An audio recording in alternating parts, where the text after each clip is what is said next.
ठेकेदार कंपनी या सगळ्या गलथान कारभाराला जबाबदार आहे असा माझा आक्षेप आहे। आणि खऱ्या अर्थानं अध्यक्ष महोदय, आजपर्यंत अनेक वेळेला तिथं कर्मचाऱ्यांचे संप झाले। आदरणीय बाबा महाराजांना माझी विनंती आहे की महाराज साहेब, तुम्ही सक्त सूचना त्या ठेकेदार कंपनीला द्या। त्या ठेकेदार कंपनीला बोलून आपण सांगा की अशा प्रकारचा आपण जर का कारभार केला तर चालणार नाही। त्याला 2 एक्सटेन्शन आतापर्यंत बाबा महाराज दिलेले आहेत। एक एक्सटेन्शन इयर एंडला दिले, एक एक्सटेन्शन जून मध्ये देणार आहे आणि 2 एक्सटेन्शन देऊन देखील कामकाज पूर्ण झालेलं नाही। 18 जानेवारीला आम्ही एक बैठक घेतली आणि त्या बैठकीमध्ये आम्ही त्यांना 27 पॉइंट दिले की या 27 पॉइंट प्रमाणे तुम्ही कामकाज करा।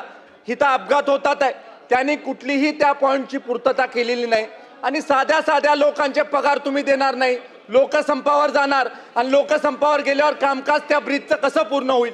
त्यामुळे माझी आदरणीय बाबा महाराजांना सभागृहाच्या द्वारे विनंती आहे की बाबा महाराज, आपण पूर्णपणे त्यांना सूचना द्या, त्यांना सक्तीच्या सूचना द्या आणि हे कामकाज पूर्ण करा। लोकांचे प्राण याच्यामध्ये जातात आहे। प्रश्न घ्या। मेडिकल कॉलेजला शिकणारी मुलगी ही आपल्या घरी परत जात असताना तिचा दुर्दैवी अपघात झाला आणि त्याच्यामध्ये तिला त्याचे प्राण गमवावे लागले। असे असंख्य तिथं अपघात झालेले आहेत आणि त्यामुळं आमची आपल्याला विनंती आहे की तुम्ही त्यांना आपल्या सक्त भाषेमध्ये टाइमलाईन घालून द्या आणि कुठलंही एक्सटेन्शन त्यांना देऊ नका आणि वेळ प्रसंगी सरकारने त्याला पेनल्टी लावावी, एवढी देखील विनंती मी करतो आणि थांबतो। मंत्री महोदय।